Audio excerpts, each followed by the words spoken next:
From the East and the West, you've heard others, but now you've tuned into the best. This is a Prime Wave Media production.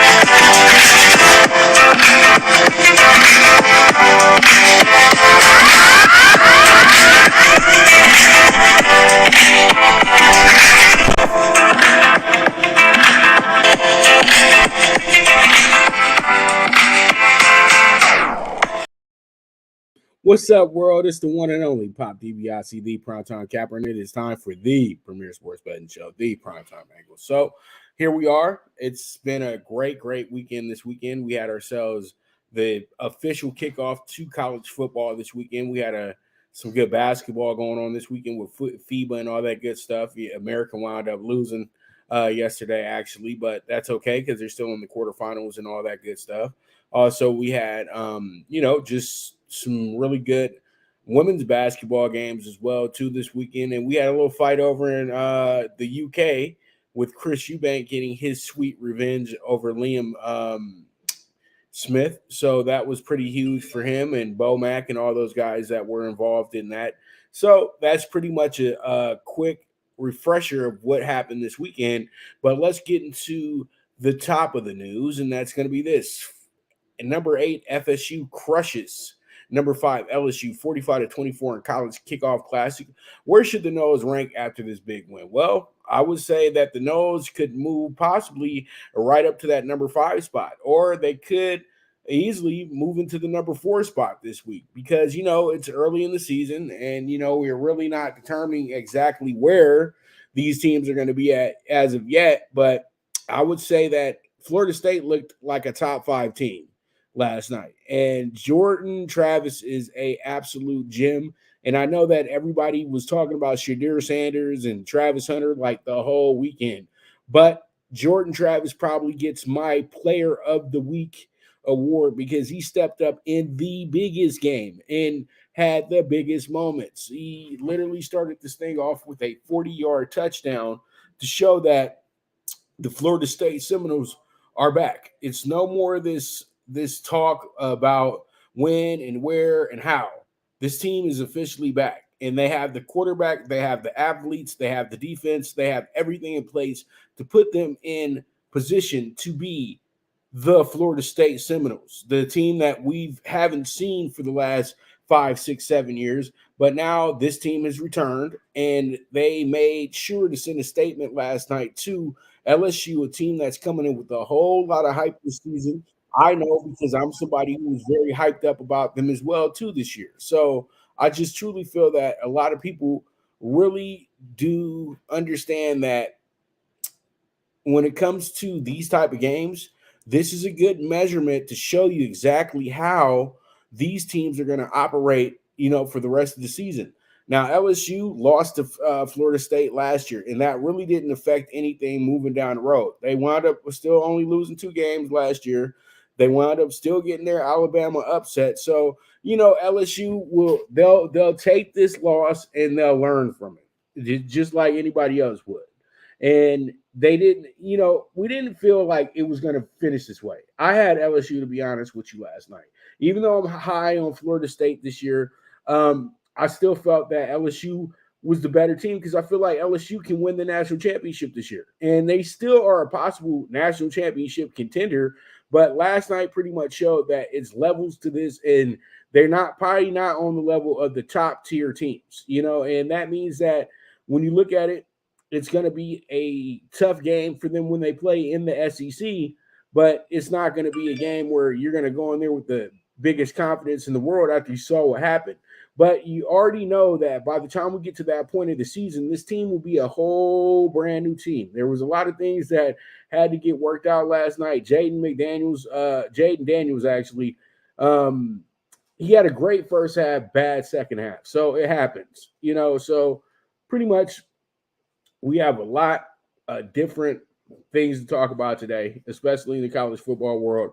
But I'm going to run these stats real quick just so everybody knows how good Jordan Travis was the other night. Jordan Travis, 342 yards. He threw for 4 touchdowns yesterday. He ran for a touchdown yesterday. So he had a total of 5 of the 6 touchdowns for Florida State yesterday. He also threw an interception, but that wasn't a big deal. He went 23 for 31. And once again, I said he threw for 342 yards and completed 74% of his passes last night. So this is absolutely, top pick worthy. And I know that everybody, Caleb Williams all weekend, Shadur Sanders all weekend. But LSU has a lot of guys that are going to be playing at the next level. And he absolutely cooked those boys last night. So with that, Florida State starts off the season with a resounding win over a very, very top flight game LSU team that just was caught off guard and out of wits last night. So with that, we move forward. Let's go ahead and jump into our next topic, and we will go take ourselves on over to the land of the shoe. And number 3, Ohio State wins 23-3 at Indiana to open up Big Ten play and open up their season as well too. To go start off the year 1-0. Many questions after that. After what most seen as a lackluster effort. I didn't see it as a lackluster effort. I saw it as a great game for the Ohio State defense to show that they're much improved from last year. Last year's Ohio State defense probably would have gave up 21 points to this really bad Indiana team. Honestly, they would have, because, they would have got lackadaisical. They wouldn't have cared, because they probably would have had like 62 points on the board. But Ohio State played a different type of game. They went back to the type of game that I remember. And I felt like it was a lot of Jim Tressel ball going on with the Ohio State Buckeyes on Saturday, because they had not 1, not 2, but 3 very high-quality running backs who could probably start anywhere in the nation and be effective players. Mian Williams, very, very prolific player. Then you also already had Travion Washington, who's been with the team for a few years. He was a superstar freshman. And then the kid, 19, he was absolutely tremendous. He reminded me so much of Chris Beanie Wells Saturday. So that should get people excited that Ohio State has a system where they can go ahead and pretty much take the air out of the game and really go ahead and dominate games. And they dominated that game on Saturday. Yeah, they didn't score 60 points, what everybody's used to when they play bad teams, but they beat them by 20. And whenever you beat a team by 20 points, that's good enough. It truly is. And I know that a lot of people were very mad about the effort from Ohio State because they want to see Marvin Harrison Jr. have a big day, 150 yards, 3 touchdowns. Ubeka have a big day. Tate, the young freshman from Chicago, they were hoping he had a big day because they were talking about he might be better than Marvin Harrison moving forward. Blase. But what I was really happy to see was that defense was so sturdy. They were so in tune, and they only gave up a field goal. They only had 1 point in the game where they really kind of were off their game. And then they came back around and stepped it right up. The only bad drive they had all game, and it led to a field goal. That's it. So that was the thing that you had to take away from that game, to say to yourself, okay, Ohio State has prioritized the defense this year. And that's exactly what they need to do if they're going to beat Michigan, if they're going to beat Georgia, if they're going to beat Alabama.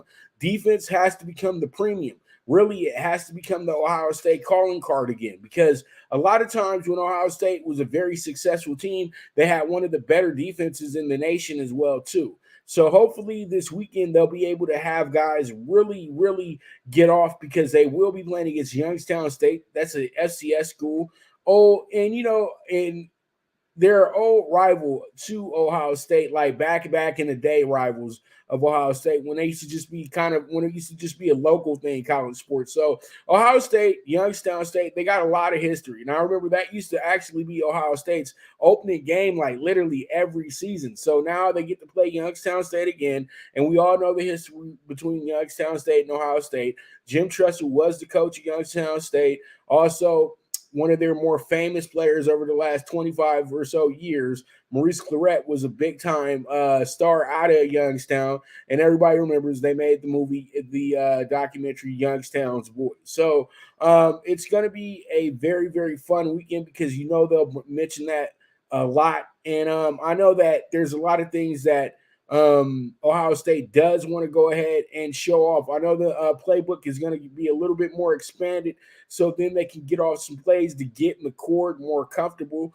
I just really felt like what happened, though, with Ohio State was that they pretty much ran into a situation where they didn't have to overextend anything.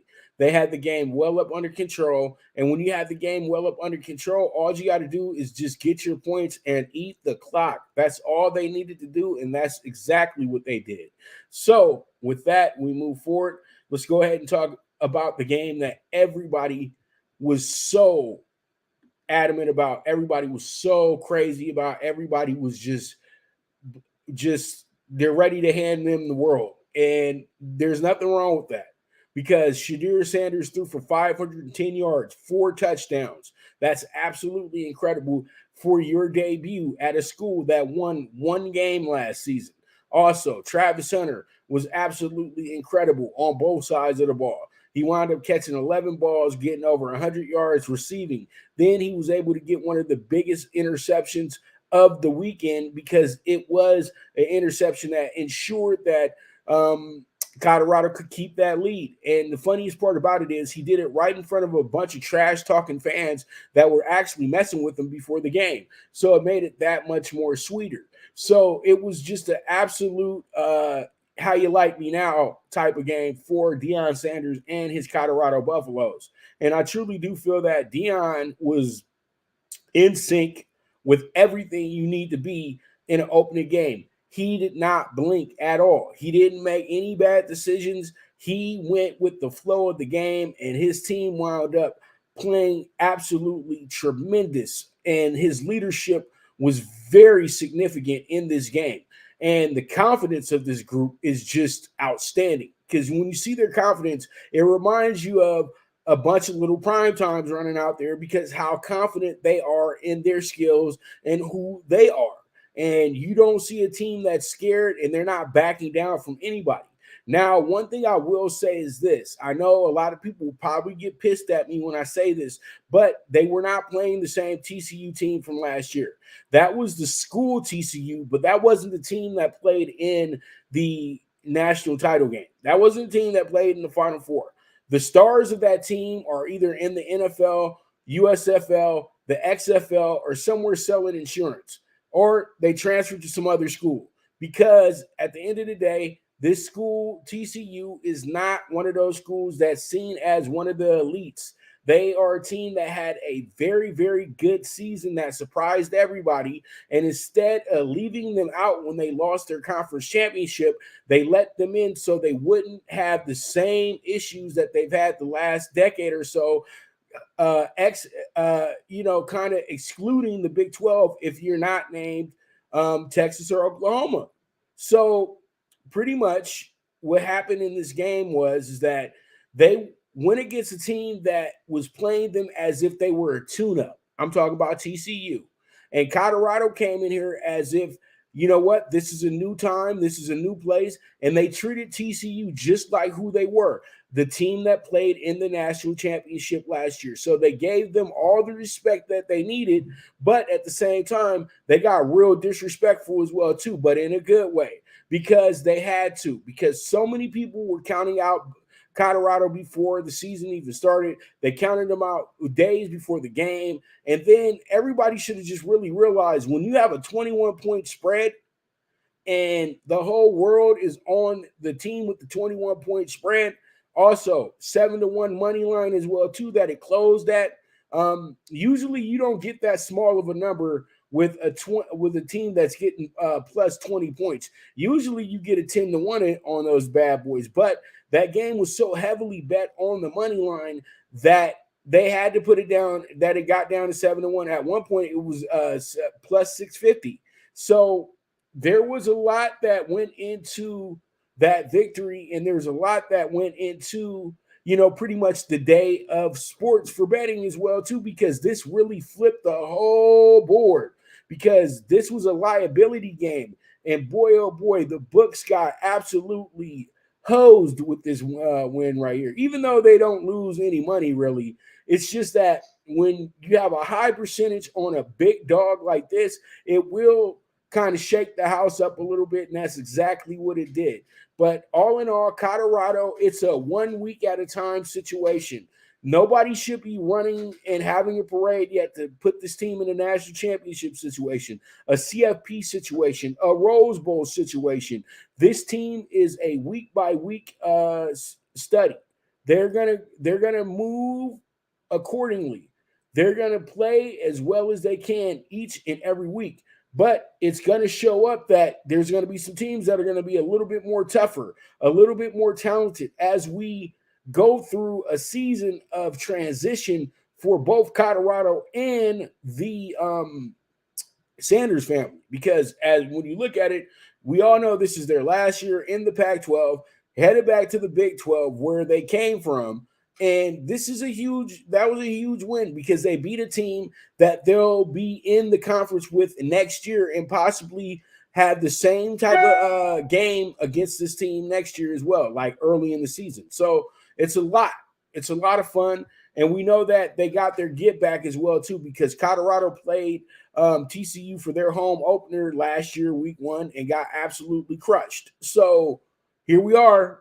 And college football is in full bloom right now. And Deion Sanders was just an absolute gem this weekend to watch, and also a gem to watch his team. Because it wasn't about Deion being Deion. It was about Deion being a great coach. And it's about Deion really getting a group of men to believe, as he said to the media after the game, do you believe? And I feel like that's exactly what they needed and what he needed to get that big victory there. And kudos to them. We'll be talking more about the Nebraska-Colorado game when I do my Power 5 preview on Friday, because I'm going to do a new preview the 5 best games I see on Saturday between Power 5 school, between Power 5 with the Power 5 school, you know what I mean, or Power Conference. It might not be where it's going to be since we don't have a lot of conference games going on, it's going to be, how it goes. But I explain it a little bit more as we get there. But all in all, though, can't wait to talk Nebraska, Colorado later on this week. And that was a hell of a game, and that was a great way to start college football and show us that it's going to be a year full of parity.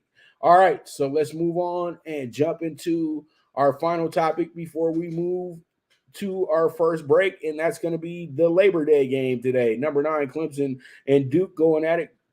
Duke is going to be a home doggy dog with the plus 13, and then we have an over-under of 55.5. So we do have a game that's between two teams that are polar opposites, and at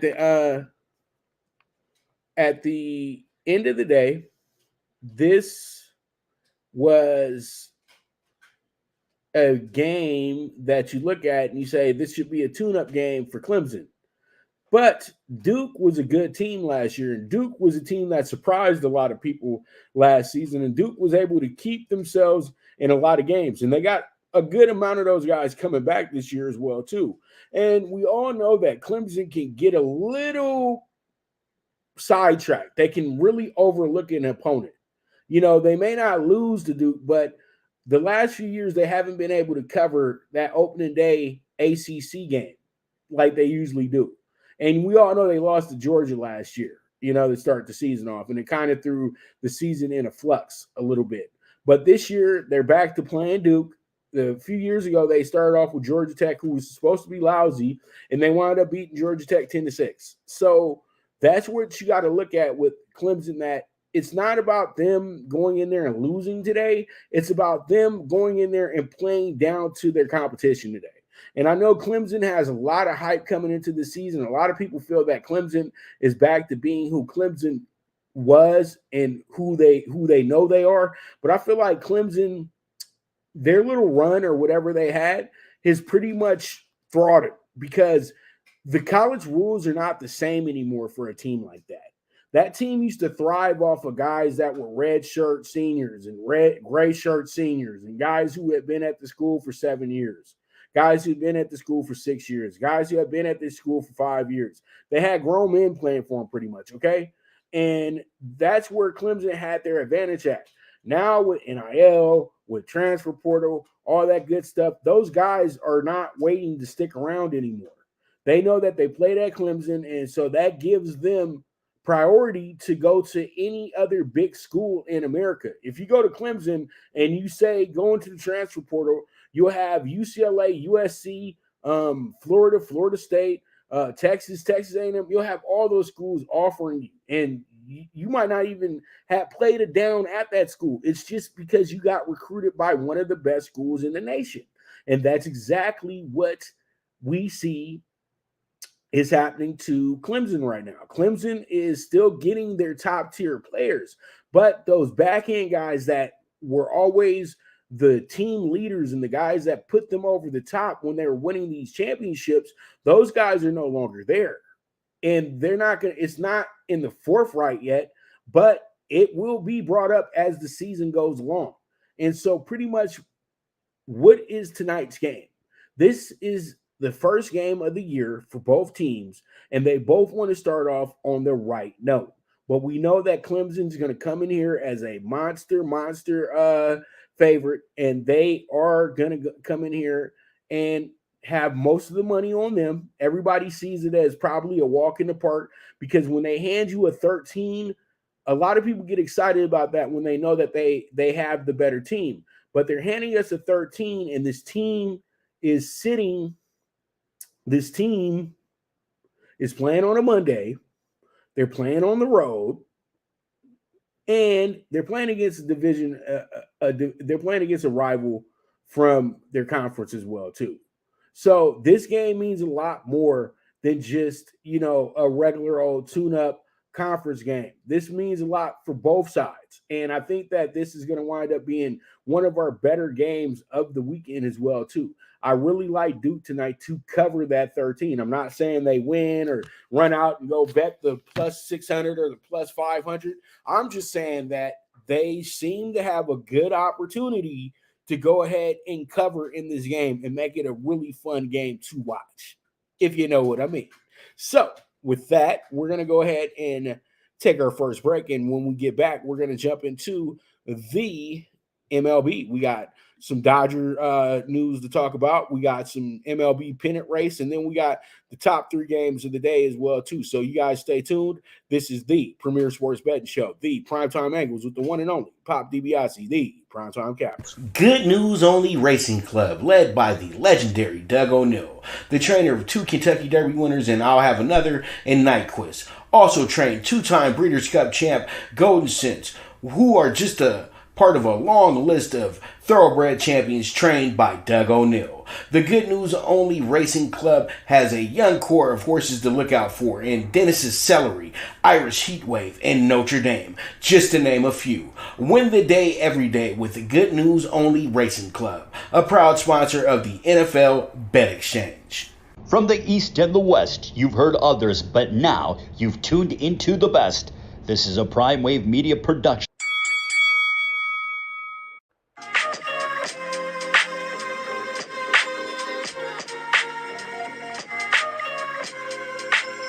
Tune into Big Wave Boxing every week with a brand new guest with the one and only Pop DiBiase, the Primetime Capper, getting the best boxing stories, best boxing angles, and the truth when it all comes down to the sweet science. Tune in to Big Wave Boxing on the Prime Wave Media channel on YouTube.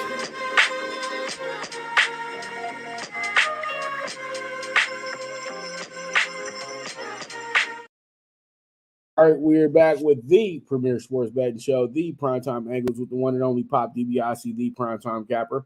I'm feeling good. I'm feeling great, man. I hope you guys are feeling the same, man. I'm feeling, kind of rejuvenated and everything like that. I kind of was going through it for a while here, but we're back. We're back. we're feeling good, we're feeling great, and everything will fall into place. You know how it goes, but pretty much, let's go ahead and jump into let's talk about some Dodger baseball. Dodgers looking very, very. The Dodgers were tired this weekend. Let's keep it real. That was a tired ball club this weekend because, man, it was just really, really. I don't know. It just seemed like the Dodgers just really had their way to.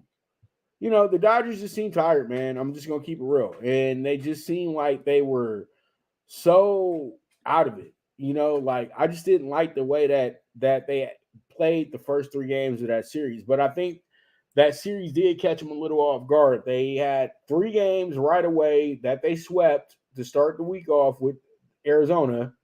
Yeah, it was Arizona, and they swept Arizona. And that was a key critical series. Then they wind up. The Braves are coming in red hot. And the Braves are pretty pissed from last time they played the Dodgers. The Dodgers took 2 out of 3 in Atlanta. So they came to LA on a mission that they couldn't mess around, that they couldn't play around with the Dodgers. And that's exactly what happened. And so pretty much Dodgers, kind of fell for the trap. The Dodgers had a great comeback game 1. Okay, that was great. They did a good job. Okay. But then it still wasn't enough. So next night, they got absolutely rocked. They just got their butts handed to them. Saturday wound up being a pretty good game back and forth. The Dodgers then pushed that game to extra innings. And then, well, you know what happened? Pretty much, a nice little home run hit by Arcaza and game over. But I felt like there were a lot of things that the Braves did to kind of say, you're not not on our level. And I felt like Acuna was very, very animated. And I'm gonna keep it real. I didn't like that. I didn't like the way that he was showing off so much. Yeah, he hit a home run. Good for him. But he doesn't have to do the whole stop and jump up and all this other extra stuff, ice in my veins, all this other goofy stuff. And then when guys get hit with balls upside the head or in their shoulder and things like that, then this is why, we have big fights and we have all that stuff happening because guys do things that are just so like unneeded. And in baseball, you got to cut the clown stuff out, bro. I'm sorry. I don't like that. Baseball is not a sport that you play to be a goofball the whole game. I understand that everybody loves to show off in basketball, show off in football, because you have these big moments, but you're always a moving part in those sports as well, too. In baseball, when you have a big play, cool, get your big play on. But, okay, you flip the bat. Then you're taking forever to run around the bases. It just was ridiculous. And I felt like what he was trying to do was to say, I'm the MVP. Ain't nobody better than me in this league. And that's that. And I still feel Mookie Betts is the MVP of the National League. I don't care what anybody says. Acuna is playing with the best team in baseball. So he's absolutely taking advantage of playing with that group. Mookie sets up his team. And both of them are the best teams in baseball, but Mookie sets his team up to actually win the game. Acuna does a lot of things for himself. And that's exactly what I saw when we were watching the game. And I truly do feel that right there should have stirred the Dodgers up. That right there should get the Dodgers in a mood that, you know what, we're not going to mess around with these guys anymore. We're not going to sit up in here and play nice like that anymore. Next time we see the Braves, it's gonna be a war out here. We're not gonna do all that respect stuff. All that stuff is out the window now. Freddie Freeman, they're not your friends anymore, buddy. Let it go. You're not in Atlanta anymore. Mookie, stop being so cool with everybody over there. Get it together. Nah, this is absolute war now with the Braves. And the Braves got their little 3 out of 4. Good for them. But they get you excited about the series that these teams should be playing in October. It really does, because this will be must-see TV. I I guarantee it. Must see TV. Braves, Dodgers. I can't wait, to be honest with you. And I hope Clay Kershaw saw that. I hope Bobby Miller saw that. I saw all the Dodgers pitchers saw exactly how he clowned their team and how how they're not going to let him get away with that again. You know what I mean? But hey, Acuna's tough. And it was crazy because Sheehan literally handed him a home run. Sheehan threw three strikes, three balls in the same spot. Then by the time he makes it be a ball, the guy knows that the guy is already caught up with the rhythm and knows exactly where the ball is going to be and absolutely destroys that pitch. It was the hardest hit by a Brave ever. So that was huge. That was huge. It was a great game, great weekend. And, man, I look forward to the next series. So with that, let's move forward and let's talk about the MLB Pennant Race right now. The MLB Pennant Race is a lot of fun right now. We got a lot of different little things going on with that, and pretty much MLB Pennant Race. You have up first. Let's get into the AL East. The AL East is starting to kind of open itself up a little bit. You know what I mean? You got the Baltimore still 2.5 up. You know, the Rays staying steady.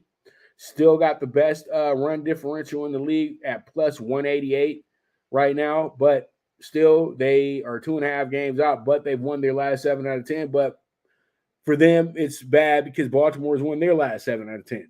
Then you have the Blue Jays who find themselves now 10.5 games behind Baltimore. Who would have thunk it? We would have never even assumed that was going to happen. And then you got Boston, who's 14.5 games out of first place right now as well, too. And then the Yankees, as we all know, they're pretty much out of it. They're 68 and 69. Yankees won their last 7 out of 10, but, you know, at the end of the day, they're 17.5 games out. Nobody cares no more. Minnesota, Cleveland, we'll be talking about that in a moment, but Minnesota is exactly 5 games ahead of Cleveland right now. And this is a very important series that's coming up this week between these two teams because they do play 3 times this week. And I think this is going to be their final meetings of the season as well, too. So this is really critical, you know, to tiebreakers and things like that. The Guardians have a big advantage because they're at home. And usually when they're at home, it can help their momentum out just a little bit. But other than that, nobody else in this division is really in the mix. You know, Detroit's 8 back, but Detroit is a team that's going through transition right now, and they actually overachieved this season. They did a lot better than any of us expected, but they're still a bad team at the end of the day. But 63 and 74 is a lot better than what any of us could have really thunk of, to be honest with you. And then we have the White Sox, 53 and 84. Just downright dreadful. 18 games out of first place at this moment. Lost their last 7 out of 10. It's really, when does the season end? Get me to Cancun as fast as possible, it seems like, for the White Sox. Then you have Kansas City, who lost their last 8 out of 10. Nobody cares. 42 and 96. It looks like they'll be well under, like I had already put together for this year. Then we have Seattle. Seattle is the 3rd best team in the American League, okay? And they are still in first place for the 2nd week in a row. They are a game ahead of both Texas and Houston, who are pretty much deadlocked, but they are separated by a funny stat.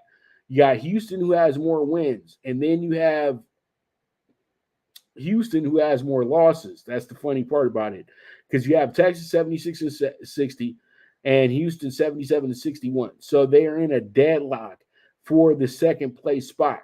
And then you have the Angels, who've lost their last 7 out of 10, pretty much threw up the white flag. All those guys that they signed up and traded for and all that good stuff, those guys are now all playing on different teams. Dude, Lucas Giolito is starting for the Guardians today. So, yeah, the Angels 64 and 73 right now. They are just going through the motions, and the A's are tied up 42 to 95 for the worst record in the league with the Royals. Okay, now you have the NL East. You have the Braves with the biggest lead out of anybody. They lead their division by 15 games. But funny thing is, Philadelphia is the number one wild card team. So they're ahead of the number one wild card team by 15 games. They've won their last 8 out of 10. Miami had a good weekend this weekend. They actually look like they've won their last 4 in a row.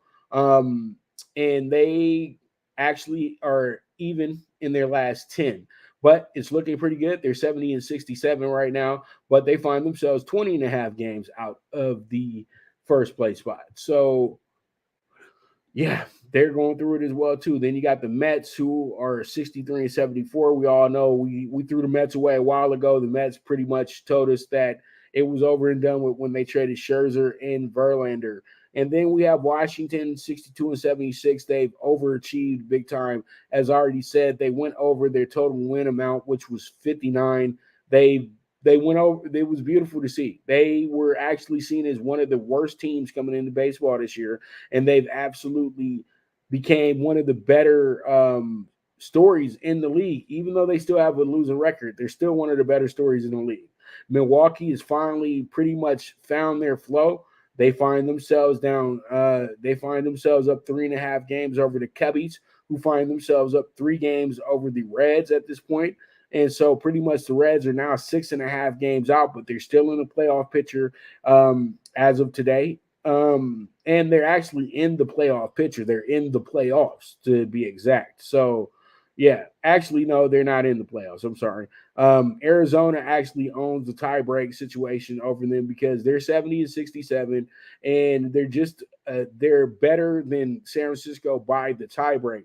And so that makes Cincinnati be on the outside looking in, but really it's a three-way. It's really a three-way tie. But Arizona owns the tiebreaker, and then you throw Miami in there, so you have a 4-way situation for that final wild card spot right now, and that's absolutely nuts. And then you have Philly and Chicago holding down the first 2 wild card spots. So that is going to show you how much parity is going out there. You got Tampa Bay, Texas, and Houston all in the wild card spot. And then you have Toronto, who's a game and a half out. So this series is critical for the winner of the Astros and the Rangers because it looks like it looks like Toronto's in for a week where they should win 2 out of 3 against the A's or sweep one or the other. And that puts them in a cherry spot to be in the playoffs by the end of the weekend. So there's just a lot to get into. The MLB playoffs are absolutely sensational right now. And once again, the San Diego Padres are still 20 games behind the Dodgers. So, quick reminder for everybody who thought the Dodgers was going to fall off and it was time for the Padres, well, we haven't arrived at that moment yet. So, with that, let's go ahead and move forward and talk about some games. And the game that we have up first is going to be the Mariners and the Reds. The Mariners coming to this game 77 and 59.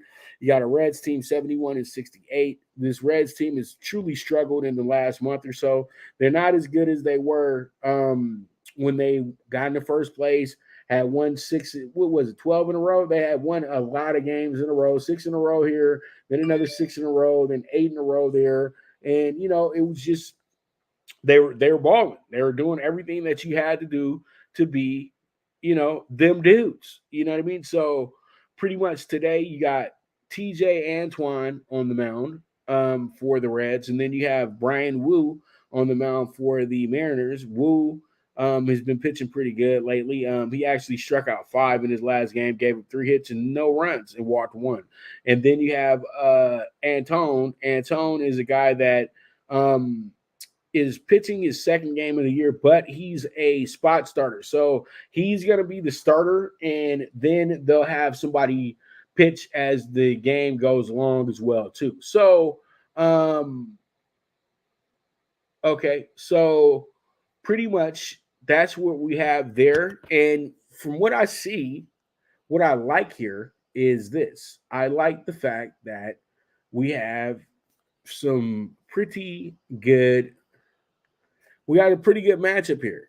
But I feel that the best bet in this spot tonight today is going to be the Mariners run line. I think the Mariners are going to take care of the business because Woo's a really good pitcher, and Woo's a guy that really does get it done. You know what I mean? And he takes care of his business, and that's something that makes you really confident going into today's game.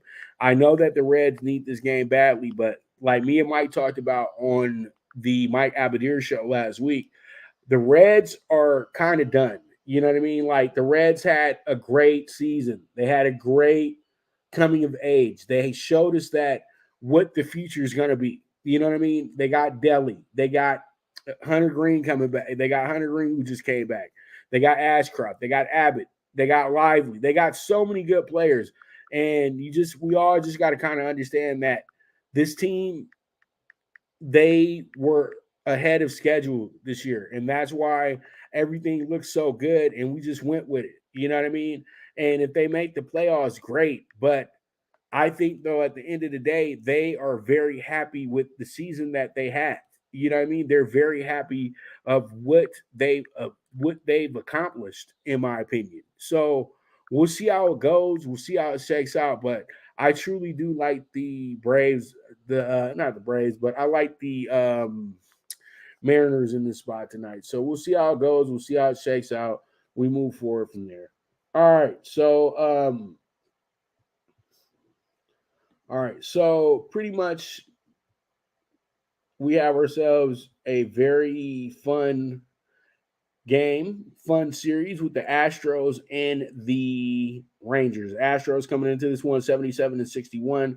Rangers are 76-60, but we all know who owns the tiebreaker here. It's the Rangers. The Rangers have absolutely dominated the Astros this year. I'm kind of surprised by that as well, too. But still, the Astros have had nothing but issues with the Rangers this year. And this is the series that they do have to win. Like, they do have to win this series because now it's getting too close to call. Seriously, it's just getting too close to call. I just said, you got Toronto breathing down everybody's throat, game and a half out. And Boston is the Undertaker right now. They ain't dead yet. You know what I mean? So there's a lot of things that you can put into play in this series tonight and come away with some pretty good options. And I think tonight what happens here is this is going to be more of a game that is going to be a thinking game. So I think that we're going to have hitters overthinking pitches tonight. And usually when you're overthinking pitches, you're striking out. So I'm saying this to say this. It's going to be the under tonight. That's what I'm looking at tonight. It's going to be a under game here in the it's going to be an under game tonight here in Arlington. So that's how I'm seeing it. That's how hopefully it shakes out. So pretty much there it is, Texas and the Astros. And let's go ahead and move forward to our next game, which is going to be a fun one. It is going to be the Guardians and the Twins, and the Guardians are the host tonight. Twins, and I know I probably highlighted this game like 6 times this year. Every time they play a series, I got to throw in a game that they're going to play against each other.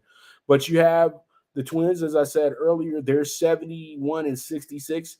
The Indians are in reverse, 66-77. I mean, the Guardians. So pretty much tonight, this one game winds up being a very, very important game for both sides because if you're the Twins, you're still breathing easy, but you have to understand that you're not safe at all because you're not in position to make a wild card if you lose to the Guardians at the end of the year.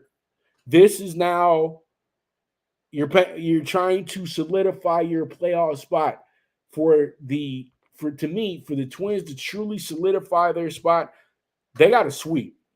And that's probably not going to happen because the Guardians are playing great baseball right now, and they absolutely played last weekend like it was their last weekend of the season.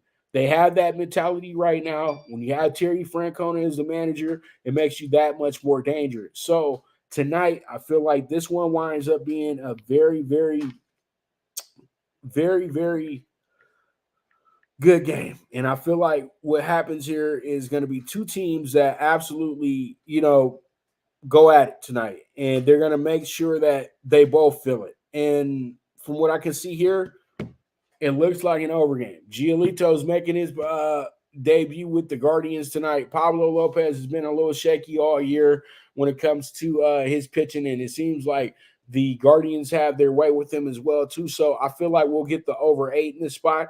We'll see how it goes. We'll see how it shakes out, and we will go to our next commercial break. And when we get back, we're going to go ahead and talk those tickets. So you guys stay tuned. This is the Premier Sports Betting Show, the Primetime Angles, with the one and only Pop DiBiase, the Primetime Capper. Now you and your friends can compete in the sport of kings and win big with Stable Duel. Get the app, pick your horses, and get in on the thrill of horse racing with daily games competing against other players. Bring home the glory and the cash and move up the annual leaderboard while you leave your competition in the dust. Get in the game with Stable Duel. Play, race, win. Good News Only Racing Club, led by the legendary Doug O'Neill, the trainer of 2 Kentucky Derby winners, and I'll have another in Nyquist. Also trained 2-time Breeders' Cup champ Golden Sense, who are just a part of a long list of thoroughbred champions trained by Doug O'Neill. The Good News Only Racing Club has a young core of horses to look out for in Dennis's Celery, Irish Heatwave, and Notre Dame, just to name a few. Win the day every day with the Good News Only Racing Club, a proud sponsor of the NFL Bet Exchange. All right, we're back with the Premier Sports Betting Show, the Primetime Angles, with the one and only Pop DiBiase, the Primetime Capper. So let's go ahead and look at what we have in the comment board. And looks like Nephew has jumped in and sent us something. So this is what he's on this week. So everybody who needs some props or something of that nature, player props in the NFL, he got you situated with Riley over 63.5, Drake London over 47 yards, Prescott over a half of passing yards discounted, Kelsey over receiving touchdown, and Jefferson over receiving touchdown. I would think that the Dak one would be a little bit more than that, right? But we'll see. But it looks good. And then Eckler as well, too, for the rush TD for Eckler. And so the 25 will get you 625. So that pretty much means that it looks like it would be a plus 625, 1250. I'm over here trying to get exactly what it would be. 625.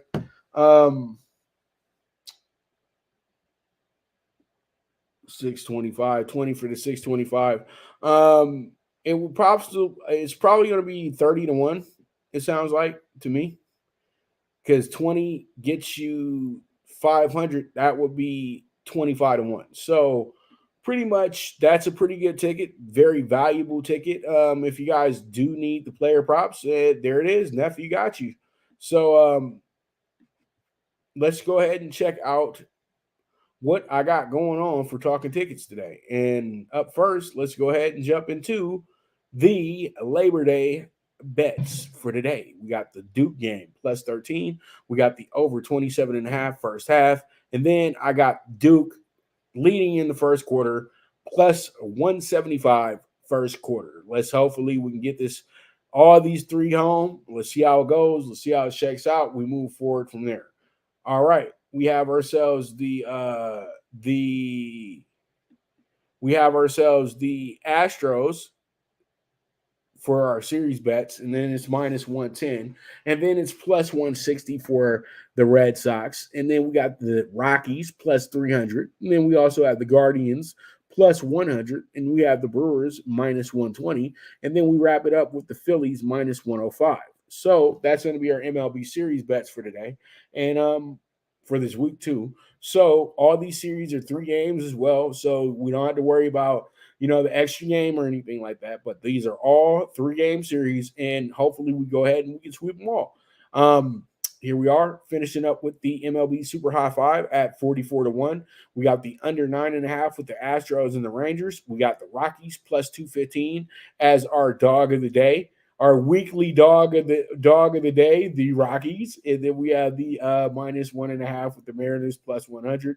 Then we have the over 8 with the Twins and the Guardians, and then we wrap it up with the Padres -120, and that's going to be a 44-1 ticket. All right, so with that, I'll be back tomorrow. We got a jam-packed day tomorrow. We got the NFL Bet Exchange early morning, 9:30, 10 o'clock.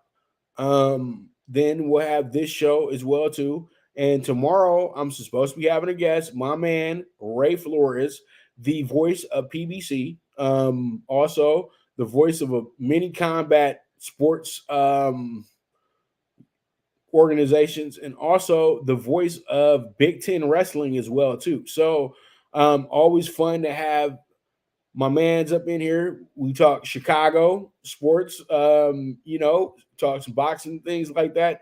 So you guys make sure to tune in for that, because, it's not going to be me grilling him about his boxing life. It's just going to be me, asking him questions and pretty much having him on our show with us tomorrow. So that's going to be a lot of fun. So you guys make sure to tune in for that. So, man, as I always say, bet with your head, not with your heart. The movement is moving, and this is the premier sports betting show, the Primetime Angles, and I'm your host, the one and only Pop DiBiase, the Primetime Capper, and I am gone.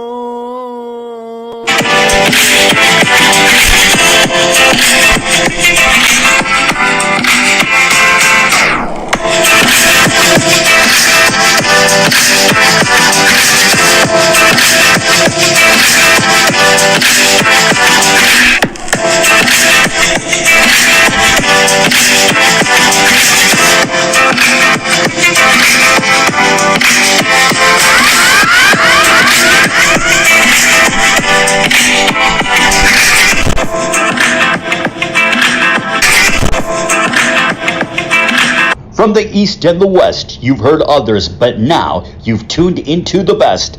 This is a Prime Wave Media production.